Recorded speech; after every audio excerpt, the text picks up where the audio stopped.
ទូសេចំពោះអ្នកគ្នាចឹងវីដេអូមួយនេះគឺនិយាយពីរបៀបបំលែង file PDF ទៅជា file text ដែលយើងអាចយកទៅកែប្រែបាននៅក្នុង Microsoft Word ឬក៏កម្មវិធីផ្សេងបាទដោយប្រើប្រាស់ AI បាទអញ្ចឹង AI នៅក្នុងវីដេអូនេះគឺខ្ញុំប្រើ Gemini ដែលជា AI របស់ក្រុមហ៊ុន Google តោះឥឡូវយើងបើក Google ទាំងអស់គ្នាហើយកន្លែង search នេះបងប្អូនអាចវាយ AI Studio មកហើយ enter មកណាជាយើងយក link ខាងលើគេនេះបាទបន្តមកវា load ឲ្យយើងហ្នឹងអញ្ចឹងបងប្អូនអាច scroll មកក្រោមមកយើងអត់ទៅ save ទេយើង upload file វិញអញ្ចឹងបងប្អូនចុចសញ្ញាបូកនេះហើយយក upload file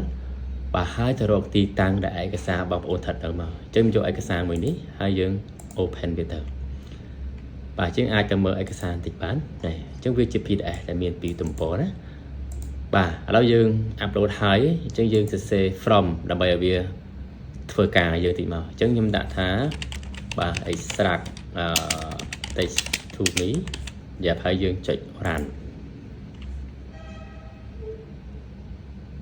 អូខេឥឡូវវាចាប់ផ្ដើមសរសេរឲ្យយើងហើយបាទអញ្ចឹងវាស៊ីពេលតិចដែរអត់យូរទេ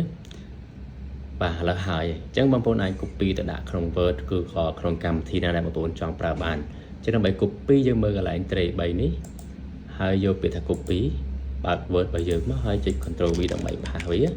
យើងអាចដូរ font ទៅតាមបងប្អូនចង់បានខ្ញុំប្រើខ្មែរ S សៀមរាបយ៉ាបាទអញ្ចឹងអក្សរដែលយើងបានមកគឺវាសឹងតែត្រូវទាំងស្រុងហើយបាទកន្លែងយើងមិនចង់បានទេយើងលុបវាចោលទៅនឹងមួយទៀតបើសិនជាបងប្អូនមានជា file រូបភាពក៏យើងអាចបំលែងទៅជា text បានដូចគ្នាដែរអញ្ចឹងយើងចូលកន្លែងមិញដែរមកបាទសញ្ញាបូកហើយយក upload file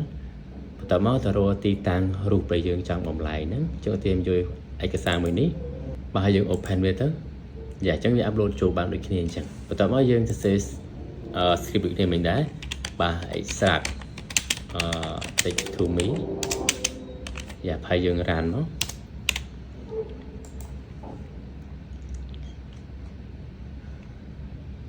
អូខេអញ្ចឹងវាអាច extract បានឲ្យយើងធម្មតាអូខេអញ្ចឹងវីដេអូមួយនេះគឺមានប៉ុណ្ណឹងអញ្ចឹងបើសិនជាបងប្អូន